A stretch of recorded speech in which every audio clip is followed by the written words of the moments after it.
Good morning, everyone. Welcome back to Weather on the Go, all your weather coverage.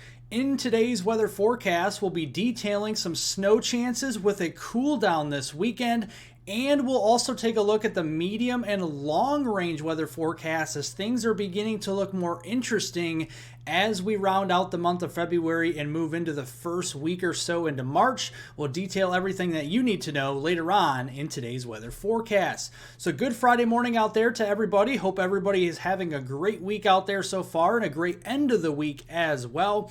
Looking at our surface analysis this morning, notice the snowfall here across the northern U.S. This does indicate colder air because obviously it won't snow unless temperatures are in at least the middle 30s or colder. And you can see a cold front, or at least a stationary boundary down here across portions of the mid-south and into the southeast. This is actually turning into a cold front and will be diving southward over the next couple of days, but not before putting down some light snow here with a couple pieces of energy. This morning we see some snowflakes around central Illinois, northern Missouri, southern Iowa, moving back over here toward portions of northeastern Kansas and extreme southeastern Nebraska. Also another piece of energy bringing some snowfall over here into the Pacific Northwest, into Wyoming, portions there of Montana, into Idaho, into Oregon, northern California, northern Nevada there as well through the morning hours. And then we have some rainfall where temperatures are warm enough down toward the Rio Grande Valley and far southern Texas there. Seeing some rainfall around Corpus Christi and Brownsville, Texas as of this morning. But let's take a look at our low temperatures. With that front on the move to the north, we're seeing some cold temperatures. Now, this is a shock to the system because we haven't had a lot of these cold temperatures in quite some time. And look at these lows below zero up here into northern Minnesota, North Dakota, into Montana here. Single digits to teens further south there and through the upper Midwest, back into the Central Plains. And then in front of that front, we're seeing temperatures that are milder into the 40s, 50s, and 60s out there across the deep south and the southeast this morning. If you like detailed weather breakdowns across North America throughout 2024, this is the channel for you. So make sure to hit the subscribe button down below and also like the video down below. It helps out more than you know.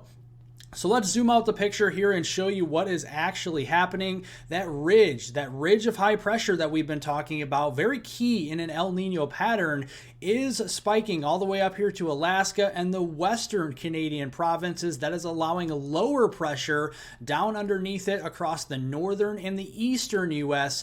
as we go through today. And then as we go into the weekend, much of the same, although you do notice that ridge up here in Alaska and the western Canadian provinces starts to break down a little bit. It's not as intense, it's not as strong, so that means we're going to start to see more ridging building across the center of the country. So a warm-up will begin to ensue potentially as early as Sunday. So let's look at our temperature anomalies for today on the 16th. This is on your Friday, and you can see there's the cold front on the move. We see the below normal temperatures across our north central states and southeastern Canada. Ahead of that front, temperatures are near normal to above normal down here toward the Gulf Coast and the southeast. And then as we go into Saturday, those below normal temperature anomalies will move all the way to the Gulf Coast, including Texas here, Louisiana, Mississippi, Alabama, Georgia, and even north central Florida, feeling the effects of below normal temperatures as we go into Saturday.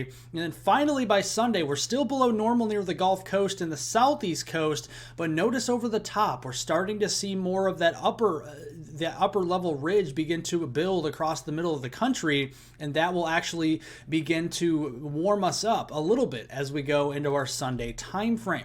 So let's look at our high temperatures this afternoon, and yes, these are your highs. Teens up here across the Dakotas, Minnesota, the north woods of Wisconsin, back here into Montana and Wyoming. Further south, still chilly, but not as bad across the Ohio Valley, the Midwest, and into the Central Plains. Temperatures here into the 20s and 30s, probably needing a light jacket heading out the door this afternoon. And then further south, more spring-like across portions of Texas, The Dixie Alley in the southeast, temperatures here in the 50s, 60s, and 70s this afternoon. Now, waking up on your Saturday morning, it's going to be another day, a shock to the system. If you have any errands to run on your Saturday morning, or if you have work or anything like that, temperatures and that freezing line will be all the way down here and towards portions of the deep south and the southern plains. That means areas up to the north will be feeling more of the effects of this, with lows in the single digits and the teens above zero. And when you factor in just a little bit of a breeze out there, these are your wind chill values for your Saturday morning. We're below zero, at least single digits below zero, up across portions of the upper Midwest, the northern plains, and the northern Rockies for Saturday morning. We do recover Saturday afternoon, but it's still more of a wintry day out here across the Northeast, the Ohio Valley, the Great Lakes, the Midwest, back into the North Central Plains and the Rockies. A lot of these areas below freezing here. And then as we go into Sunday morning, look at the freezing line dipping a little bit further to the south as we go into Sunday morning. Down into the Dallas-Fort Worth area, Shreveport, Jackson, Mississippi there, the Montgomery region in Alabama, Atlanta, all the way down here closer to the Columbia, South Carolina area. So it's going to go pretty far south as we go into Sunday morning. And looking at those wind chills on Sunday morning, 20s for wind chills down across the deep south and towards the Gulf Coast. So it's going to be a very cold start to your Sunday morning out there, but we should recover Sunday afternoon. Temperatures getting back into the 40s out here across the board as we go into that time frame, as we start our gradual warm-up.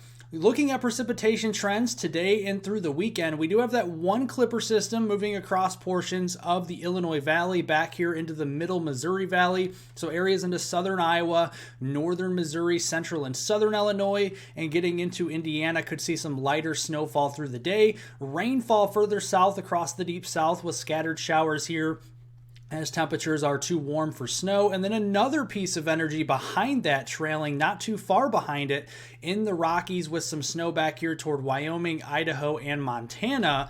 As we go into tonight, that will move in toward Colorado and into the western high plains, and then that system through the Ohio Valley into the Appalachians there. Even West Virginia seeing some decent snows, possibly some heavier snows in the higher elevations with that lift out there, and then that will push into Pennsylvania and Maryland as we go into tonight. And then as we go into Saturday, very interesting looking setup here. We have enough cold air coming in, and if we have enough moisture, there could be some snowfall here for places like the Baltimore region, Trenton, and towards portions there of New York City again as we go into Saturday. And then Sunday here, another clipper system for southeastern Canada mainly.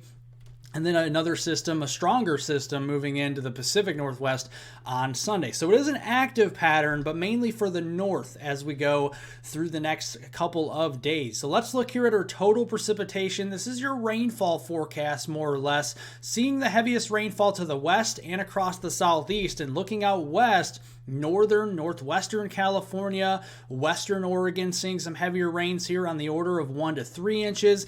And then portions of Florida, especially central and southern Florida, getting in on 1 inch or 2 inches worth of rain through Sunday timeframe on the 18th. So definitely watching out for some flooding concerns in California and also into Florida as well. Looking at snowfall trends here across the United States, notice no bright colors on here really at all. So that means we're going to see lighter amounts of accumulation out there. Starting out west, you can see the Rockies, down through the Sierras, pretty light snow out here compared to what we have seen in the past, but a few inches of snow will be possible. There could be some areas there into like northern California, western Oregon that could see over 1 foot of snow in a spot or two through Sunday. The middle of the country in the central U.S., only talking a dusting up to 1 inch, a worst case scenario here for the Central Plains.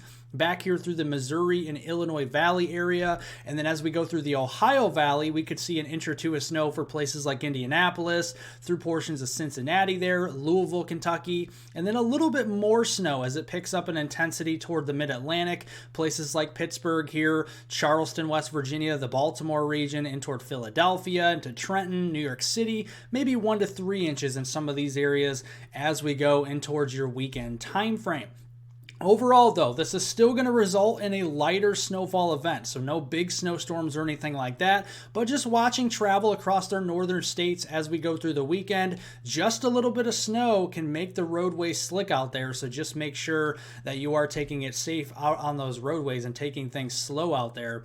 Going into next week, this is a jet stream pattern that looks boring, right? It looks flat like a pancake, and that's exactly what it is as we go into next week between the 19th and the 23rd, Monday through Friday next week. It is flat like a pancake, and as we say, this is zonal flow from west to east. This is bringing in some warmer but milder Pacific air from west to east across the country, and you can see that here well above normal temperatures here as we have true Pacific flow across the middle of the country next week. And looking at the warmest day next week around that Wednesday, February 21st time frame, here are your temperatures out there, and these could be still conservative as this is still a longer range operational model. This is the European model. As we get closer, the NAM, the HRRR will start to pick this up a little bit better, but you can see in general 50s all the way up here into the Midwest, the Ohio Valley, 60s down here across the central and southern plains into the deep south, maybe some 70s down here into Texas Hill Country, back into southeastern New Mexico, into Louisiana, into Mississippi. Definitely a nice spring preview as we go into next week. Precipitation trends underneath that ridge of high pressure, you can forget about precipitation across the middle and eastern 2/3 of the country for the most part. Very dry out here. We are watching a system though across the Pacific Southwest, in particular California, as yes, this is still an El Nino pattern, so we will start to see more rain out here and some heavier rains for the Sacramento Valley and coastal California going through the better half of next week through Monday and that Friday time frame. And we could see some decent snows where we don't have heavy snow in the Sierras really through the weekend. That will pick up in intensity next week, and we could see a couple of feet of snow for the Sierras as we go through that Monday and Friday time frame next week for sure.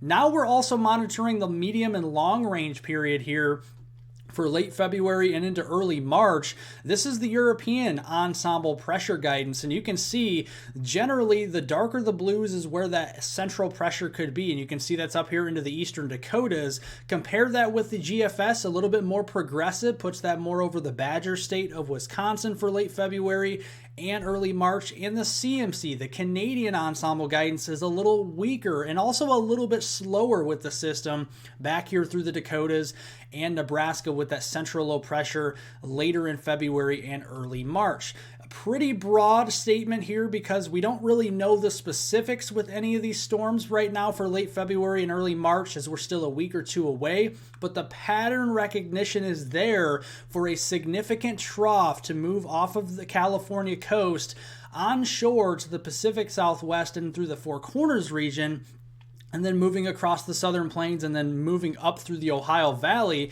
to the northwest of that track. Some colder air could come in. Now, the cold air source in southern Canada is not really there so far. We don't have a lot of snow on the ground, so this could be more modified cold air, but enough to where we could see a wintry side with some wet snow out there, colder rains underneath the surface low track, and then we could also see heavy rain with flash flooding and severe weather on the eastern and the southeastern side of this track here, with severe weather more favored for the Dixie Alley region later February and early March.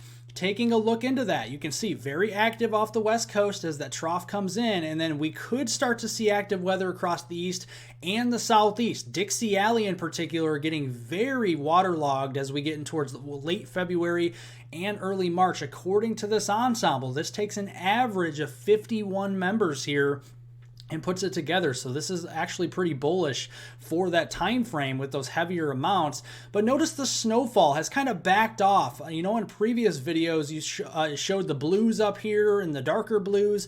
It's kind of backed off into the grays, which means lighter snowfall event overall. We'll keep an eye on this modified cold air, but our cold air source is actually really not there into Canada. So we'll keep an eye on that as we do get closer. This may be more of a warm system than a cold system that we'll have to keep an eye on. But it is early March that we're talking about, so we still could see a little bit of snow. Don't give up any hope up here into the northern U.S. or the upper Midwest quite yet. There is still some time for that wintry weather to come back into the picture before winter is completely over. Well, if you like today's weather forecast, make sure to press the like button down below. Subscribe to the channel, especially if you like detailed weather breakdowns across North America through 2024. Tomorrow, I will be providing you with my 2024 spring severe weather forecast and possibly even summer severe weather forecast in that video as well. Make sure to watch that one as it will be released likely tomorrow. Otherwise, thank you guys so much for watching, and I hope everybody has a wonderful rest of their Friday out there.